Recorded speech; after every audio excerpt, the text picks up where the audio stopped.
Hello and welcome to episode 47 of the Mousewitch podcast. It's a bit of a special episode today because it's the 1 year anniversary of the podcast. Well, if you're being pedantic, it's tomorrow, but I'm recording today because today is Wednesday. So, 1 year ago today, I woke up, I gathered my courage, and I started a podcast. The point being to find some community because I had no knitting friends. And in that respect, it has been very successful. I now have people that I consider to be friends who I just see in the comments every week, and people who are almost certainly lifelong friends that I Zoom with pretty much every day during the week, and who, Zoom ladies, you know who you are. You have dragged me through some pretty rough times over the last year, and you are very much appreciated. If anyone who's watching this is thinking that they might fancy having a go at starting a podcast, just do it. You don't need fancy equipment. You just need a phone. Check the storage. I say that because this is my second attempt. I recorded 35 minutes of a podcast and then my phone cut out because my storage was full. But I'm not going to be bitter because this is our anniversary. Yes, just do it.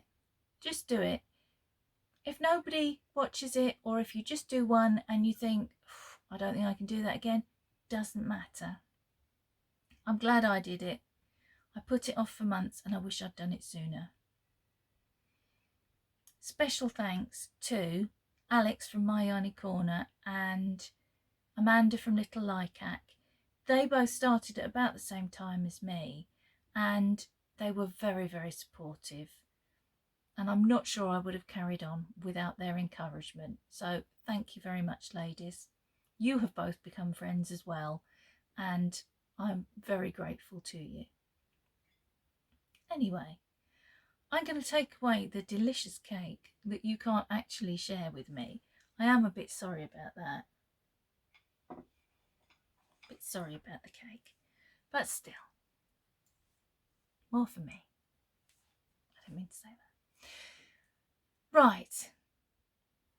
I'm going to get on with some knitting content. I'm hoping this isn't going to all come across as a little bit stale because, as I say, I've already done it once. I've got some finished objects. I am trying to clear my needles because in a week and a half there is another cast on party. And I have a list. I'd rather not say how long my list is of things that I'd like to cast on. I have a plan in place which involves an afternoon nap because the cast on party is being run by someone who's in America and so doesn't start till 5:30 in the evening our time, and I want to enjoy as much of it as possible and not have to go to bed like I did last time. So there will be a nap. There are earbuds so I can carry on when everyone else has gone to bed. I've planned this. Anyway, I've finished my mitts. These are the Show Us Your Scrap mitts by, hang on, I wrote it down, Laura Bales. They are obviously, the pattern is designed to be knit with scraps, but you can of course knit it with all one yarn, or really you can customise it to do whatever you like, and I think she makes some suggestions in the pattern of what you can do and how. This yarn I won, I'm going to have to take them off, they're quite warm. I won from the Not Quite Enough Distance podcast, the lovely Leslie, and it is Whistlebear Cuthbert sock yarn, no pong, and it really doesn't smell woolly. I don't know how they make it not smell woolly, but they do. It's 80% mohair and 20% Wensleydale wool. I don't know whether Wensleydale wool is not a pongy wool. Maybe that's the answer. I've no idea. It's immaterial. There's 30 300 meters in 100 grams, which I wound into two 50-gram balls, and I have this much left. So I think, although I was reluctant to make socks with them because I wasn't sure how sturdy a sock yarn it was with no nylon, I am going to make some socks. I'm planning to add a contrast toe and heel and knit them toe up, because obviously I don't know how much I'm going to use. So every scrap of it is going to get used, because whatever's left, and I've also got these two little bits that were sort of unattached in the skein, whatever's left will go into my scrap blanket. So every bit will be used. That's finished object number 1. Wait, there's more than one. Yes, ladies, there is more than one. I'm sorry, I shouldn't just say ladies. My YouTube app thingy tells me that everyone that watches this podcast is female and over 45. I know for a fact that's not true, but you can't argue with technology. It doesn't pay any attention. Number 2 finished object. Ewan's Musselburgh by Isolde Teague. Ewan loves it. I'm not so keen, because I have mentioned before I've got a thing about red and green together. My mum used to say red and green should never be seen, and it's stuck. I'm sorry the camera keeps going in and out. Let me try and move you a bit closer. That might be a bit better. Might stop trying to find me. I knit it in Cascade Heritage sock yarn. It's colour number 60, and it's 75-25. It's sock wool essentially, but I used it for this, and it is quite soft. Sorry, I've got a hair tickling me now. I cut my hair at the weekend. You know, I was saying last week it needed to go. I did cut it. I cut 4 inches off it. If you follow me on Instagram, you may have seen that. I'm quite pleased with it, and it's passed the Peter test, that's good. I thought I was going to be in trouble, but it's okay. When I was knitting it, I was on Zoom, and I asked the other ladies who've either knit it or are in the process of knitting it. I couldn't remember where you measured from. And turns out you should measure from the cast on edge. I think when I made Dave's, I measured from the end of the increases, because if I measured from the cast on edge, I was at the length that I needed to start the decreases. But I got Ewan to try it on, and he wanted it longer. He tried Dave's on, and Dave's sort of sits on his eyebrows and has got a good turn up on it, and he wanted his the same. So I knit it a little bit longer, and the amount that I knit it was another 2-3 inches. So I think I measured from here rather than from there. But that's okay. They both prefer it that little bit longer. I had a reasonable amount left, and I think I made the adult medium. Ewan has a 56cm head.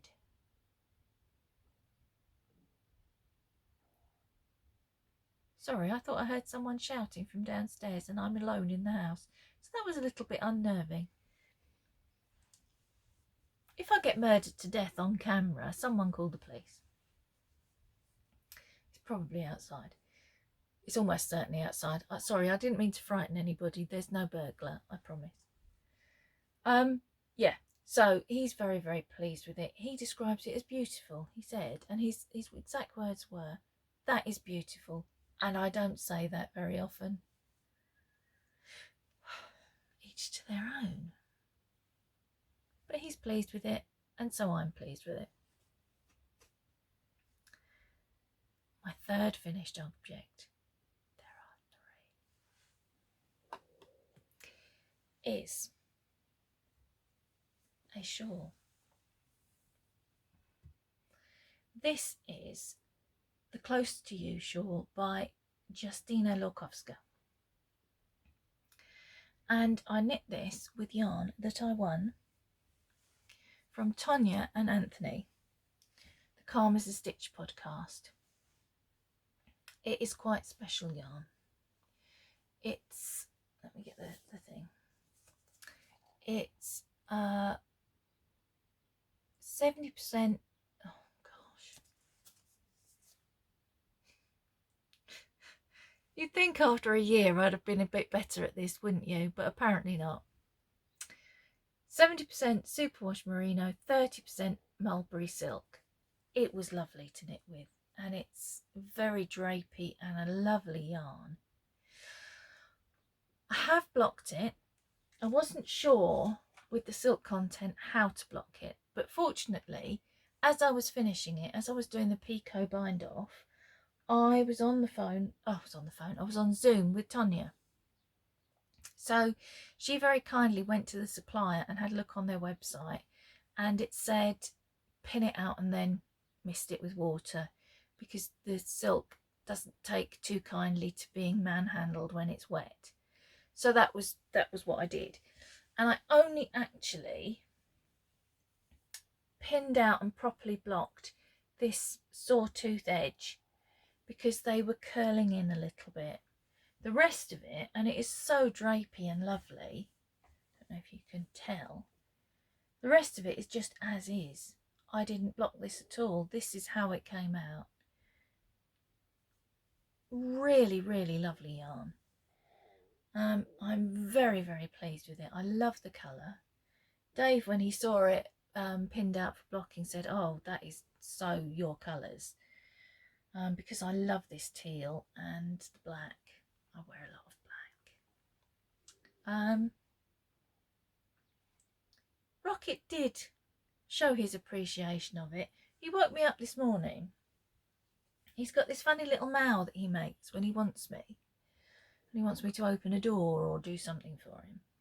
And he made his little meow. So I sat up to see what he was doing, because the shawl was blocking mats on the floor in my bedroom. And because I'd only pinned that sawtooth edge, he'd gathered all the rest of it up to him. He was not very popular. There was some shouting and he got chased out of the bedroom. So I apologise to the neighbours for any yelling that may have woken them up at 6 o'clock this morning, but there was a cat on my shawl. I should just tell you as well, it's a one skein shawl and I'm pretty sure it's a free pattern. I will link all the patterns I've mentioned below anyway, but I'm pretty sure it's a free pattern. There's 415 yards in this skein, which I think works out to about 400 metres, and I had about 10 grams left over. Sorry, that's a lot of mixing of weights and measures, isn't it? But yeah, so and I did it exactly as it specified, so there is definitely plenty in a single skein to knit the scarf. I'm not sure if I'd do it again, because that yarn is so perfect for it, and the drape on it and everything is so perfect. I think if I tried it with a different yarn, I'd be disappointed. No matter what the yarn was and how it worked out, I think it wouldn't come out as nicely as that. So that might be the only one I make of those, which is unlike me. Right. Sorry, as I've already done this once before, I've moved things and now I've lost the things that I wanted to show you. This is a whip. It's a whip that you've not seen for a while, but unfortunately, because this time, and I don't normally remember to do this, but this time I remembered to move the progress keeper, and now you can't see where it was when I showed it to you in the effort that got turned off. But it was around about here somewhere. It was in this blue section. And now it's all the way up there. This was my Christmas Day cast on. It's got a little bit of Christmas cake on it, which came from Chapel View Crafts. Oh, sorry. She does the most adorable little cakes and biscuits and what have you. And it's the Botanic Shawl by Stephen West. I'd quite like to get this off the needles before the next cast on party, which is a week and a half away. I've got 3 sweaters all in round about the same stage of construction, irritatingly enough. And I'm fine for them to all still be on the needles, but I would like to get rid of the smaller projects, particularly as this one's been hanging around since Christmas Day and we're now into the first week of April. I don't know why it's taken me this long. I think I've just got distracted by knitting other things, because it's, as with a lot of Stephen West patterns, it's a deceptively easy knit. I'll try, I think, and knit this when I'm on Zoom, and then I'll get some progress on it. The yarn I'm using, I just give up, is the contrast yarn is Shopple Zorba Ball in Smoking Area, which is 75-25 superwash wool of some description and nylon. And the main colour is West Yorkshire Spinners Signature 4-ply in Licorice, which is the same construction, 75-25. So that's going to be a nice warm shawl. I'm enjoying knitting it. This one I definitely would knit again, but I'd have to go for an entirely different colour scheme, I think. Maybe it would be good with the main yarn as a cream and then a rainbow for the contrast. That'd be quite nice. I might have to investigate that for later in the year.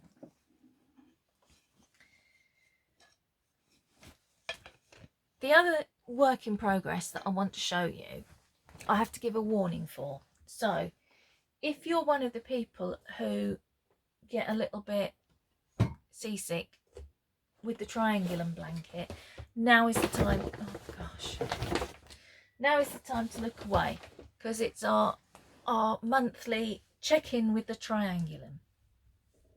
And I'll tell you when it's gone off the screen, you can open your eyes again.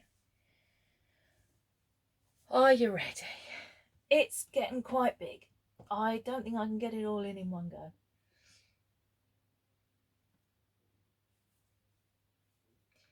It now has, and it's up to date to today, it now has 96 triangles in it.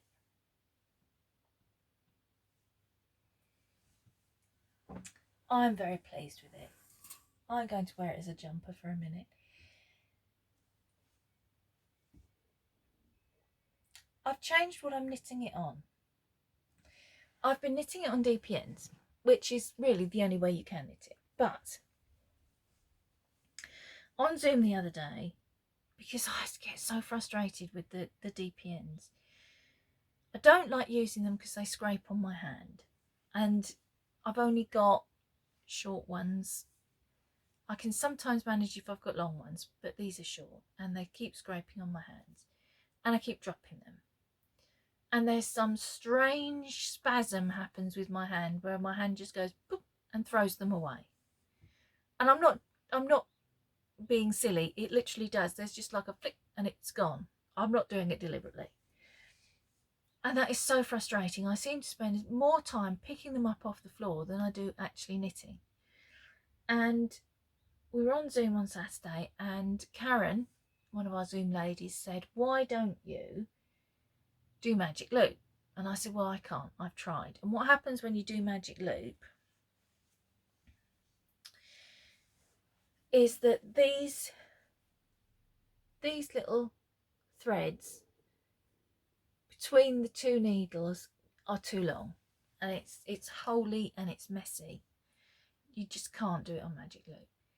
So she said, well, what about doing it on like sock needles, like higher flyers or 9-inch circulars or something like that? I thought, that's actually a very good idea. So I ordered some little needles.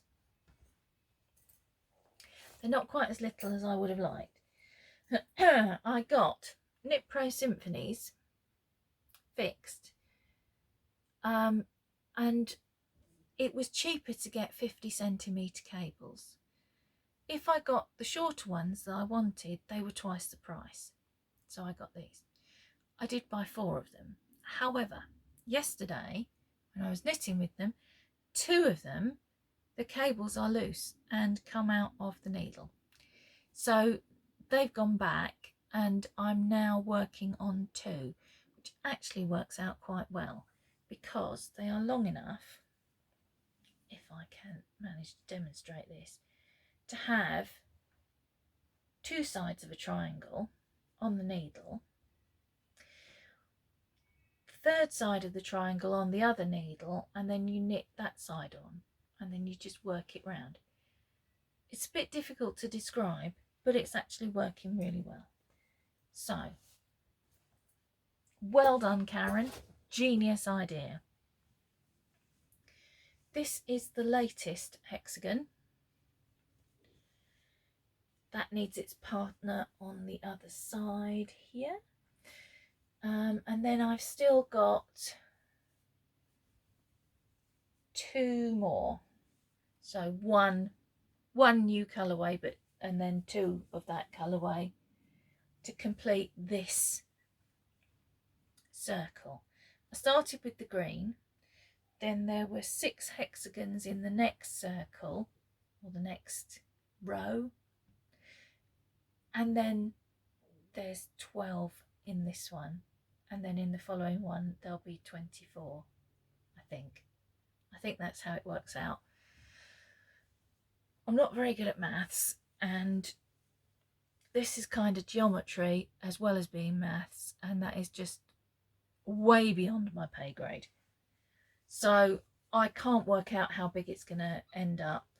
I have, as I said, got 96 triangles at the moment, and there will eventually be 365 plus however many are required to. I want the whole blanket to be a giant hexagon, not have any shaped edges. So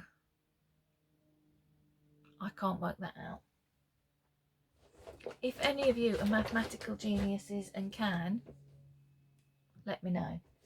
But I think it's going to be a reasonable size because it's growing, and I suppose if you think of it in months, I'm a quarter of the way through the blanket, but even then I can't work out how it's going to grow, because if each circle of hexagons gets longer, it's going to grow outwards more slowly. Does that make sense?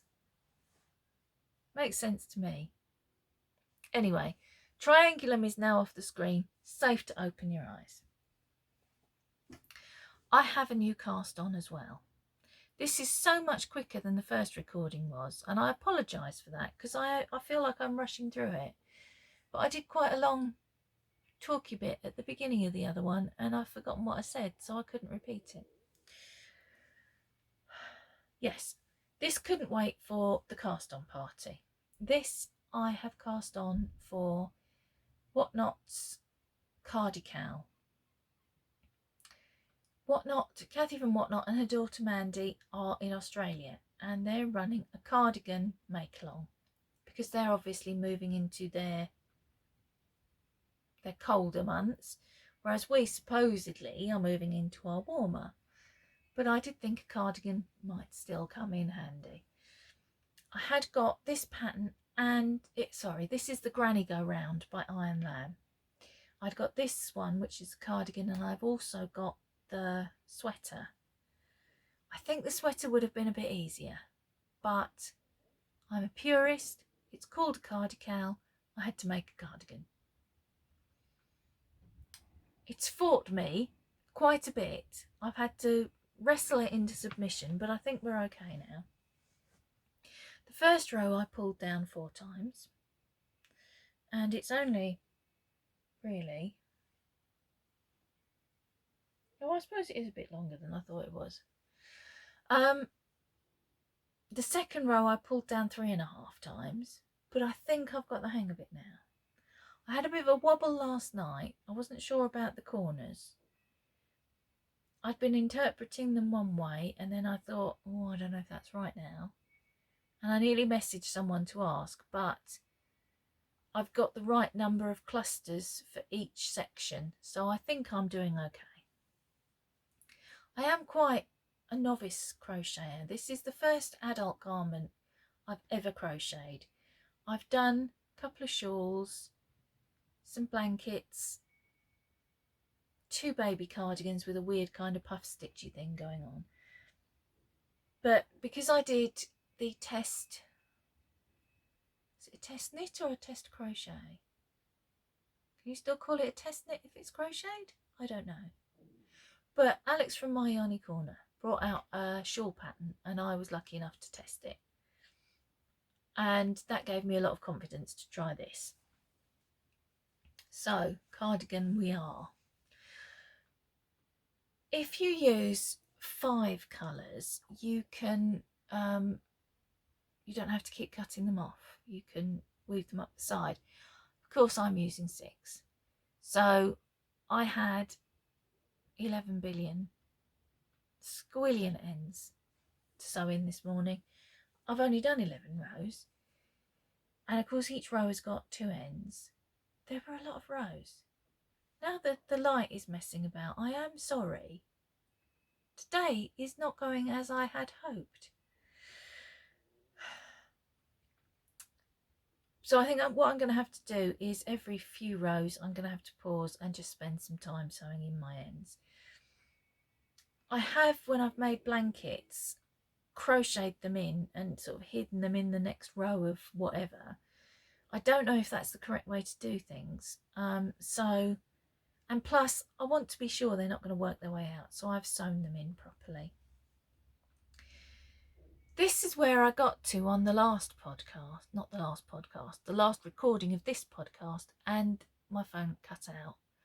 If it does it again, I'm not recording it again. So if it does it again, if it just stops dead in the middle of my sentence, you'll know why. The phone's having a funny 5 minutes. Right, the yarn I'm using, I expect you would like to know. It's all Stylecraft Specialty K. There is mustard, gold, gingerbread, which is quite a new one and almost exactly the same colour as my hair.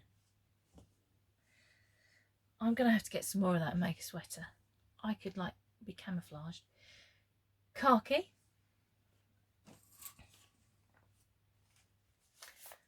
burgundy, and copper.